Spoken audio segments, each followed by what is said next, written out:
दोस्तों नमस्कार, जय श्री राम। दोस्तों ऑफिशियली प्रेम की इस यूट्यूब चैनल में आपका स्वागत है।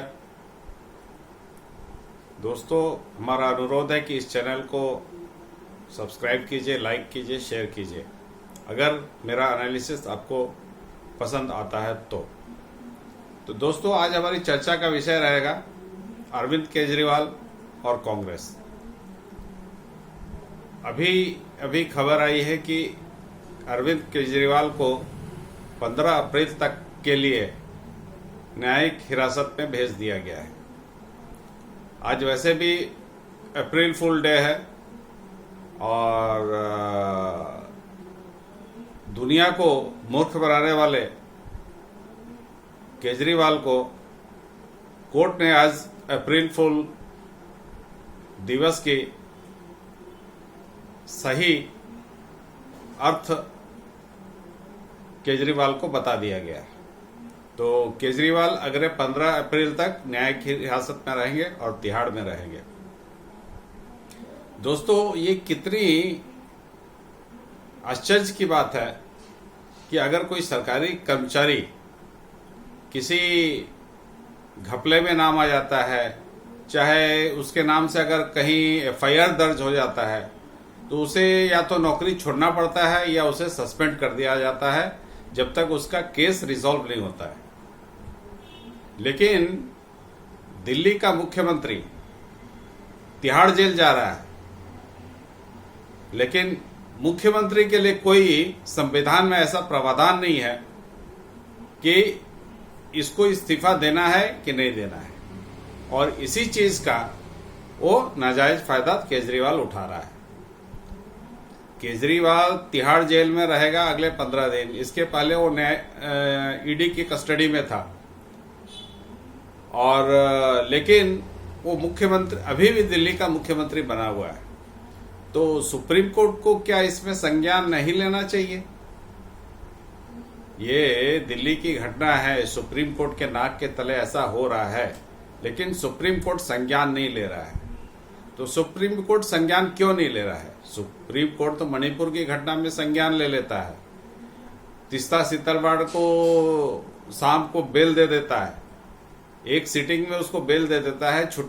कोर्ट बंद रहती है, कोर्ट में गर्मियों की छुट्टी चलती है, लेकिन वो शाम को कोर्ट बुला के उसको बेल दे देता है। लेकिन यहाँ पे उसकी जुबान बंद है। तो हम कैसे ना समझे कि सुप्रीम कोर्ट पक्षपात नहीं कर रहा है। तो सुप्रीम कोर्ट को थोड़ा अपने अंदर में भी झांकना चाहिए। दुनिया को ज्ञान देने वाला सुप्रीम कोर्ट अपने अंदर में थोड़ा झांके, अपने गिरेबान में झांके और समय समय पे ऐसा काम करे जिससे लोगों को लगे हाँ सुप्रीम कोर्ट निष्पक्ष है। लेकिन सुप्रीम कोर्ट अपने को एक बार फिर से अपने को असफल साबित कर रहा है, फेल साबित कर रहा है। अब इनकम्पिटेंट लोग यदि सुप्रीम कोर्ट में पहुंचेंगे जो कि कम्पिटेंट एनफ नहीं है, तो ऐसा ही होता रहेगा। खैर अब ये सुप्रीम कोर्ट को देखना है कि ये आदमी जेल से कितनी देर सरकार चलाता है। वैसे इसके 3 कैबिनेट मंत्री ऑलरेडी जेल में है, 3 नहीं 2 है, एक मनीष सिसोदिया है और एक सत्येंद्र जैन है, ये मिलकर 3 हो गया। और संजय सिंह तो इनका राज्यसभा एमपी था जो कि उनके कैबिनेट में नहीं था, लेकिन इनके पार्टी का एक राज्यसभा का सांसद था, वो भी जेल में है। तो इस तरह जो भ्रष्टाचार को मिटाने के लिए जो पार्टी बनी थी 10 साल पहले, 11 साल पहले, उसकी छवि तो धूल धूसरित हो चुकी है। अब देखना यह है ये पार्टी कितने दिन चलती है और जितनी तेजी से इस पार्टी का उभार हुआ उसी तेजी से इस पार्टी का पतन हो रहा है। अब ये कितने दिनों की मेहमान है ये पार्टी, ये आने वाला समय बताएगा। और एक लोगों को मालूम चलेगा कि इस तरह का आदमी किस तरह रंग बदलता है। इसकी बीवी जो है सुनीता केजरीवाल वो भी काफी खुश होगी कि ये जेल चला गया, क्योंकि जो आदमी सरकार में इतनी बार पलटता हो, कब क्या बोलेगा, अगले पल में क्या बोलेगा, इसका कोई भरोसा नहीं है। वो घर में किस तरह की हरकत करता होगा और बीवी को परेशान करके रखता होगा, और वो भी मन मन में खुश होगी कि चलो ये बला टला, 15 दिन अब मेरे को और मैं घर में रहूंगी आराम से, कोई डिस्टर्ब करने वाला नहीं रहेगा। नहीं तो जो आदमी सरकार में, दिल्ली सरकार में रहते हुए या सार्वजनिक जीवन में रहते हुए जिस तरह से पलटी मारते रहता है, तो वो घर में कितनी दफा पलटी मारता होगा। तो सुनीता केजरीवाल भी अंदर से काफी खुश होगी कि चलो ये बला टली। दोस्तों, हमारा अगला विषय है कांग्रेस। कांग्रेस पार्टी की तकलीफें कम होती नजर नहीं आ रही।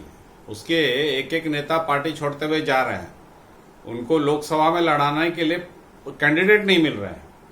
जिस कैंडिडेट को टिकट दिया जाता है वो 2-3 दिन में पिछली दरवाजे से निकल लेता है। कोई बताता है कि मेरे पापा बीमार है, कोई बताता है कि मुझे विदेश जाना है, कोई और कुछ बहाना लेके वो पतली गली से निकल लेते हैं। क्योंकि कांग्रेस की वस्तु स्थिति इतनी खराब हो गई है, जमीन धरातल पे सबको नजर आ रहा है कि कांग्रेस की स्थिति बिल्कुल खराब हो चुकी है और इस पार्टी को फिर से उभरने में काफी समय लगेगा।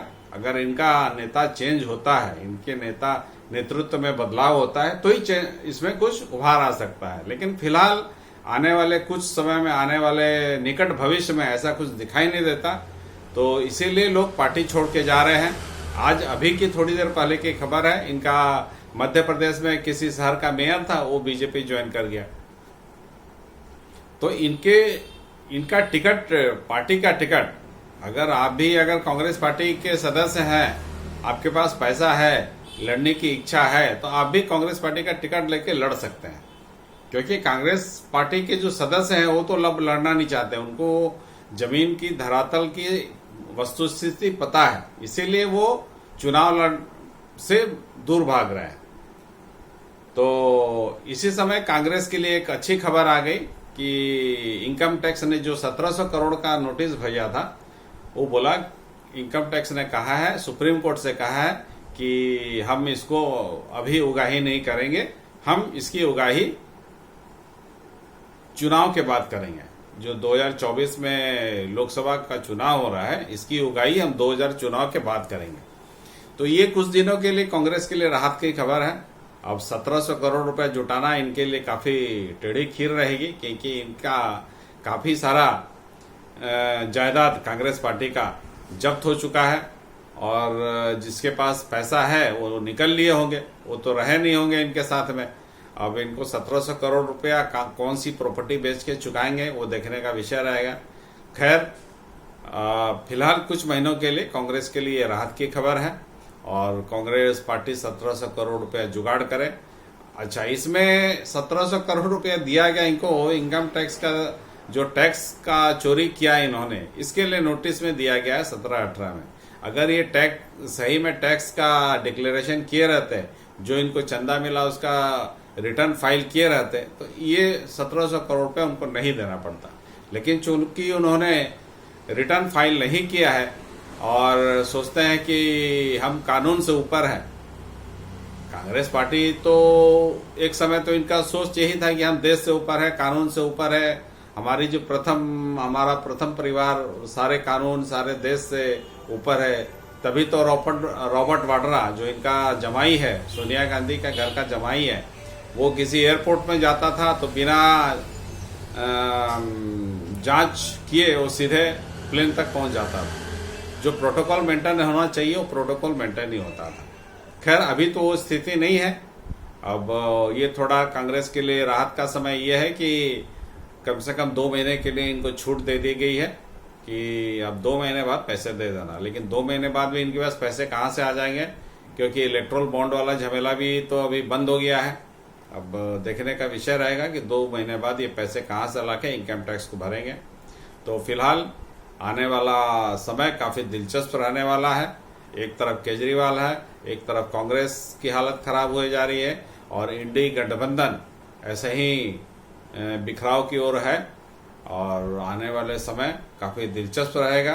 तो आने वाले समय का आप मजा लीजिए, मैं भी मजा लेता हूँ। दोस्तों, जय श्री राम, नमस्कार।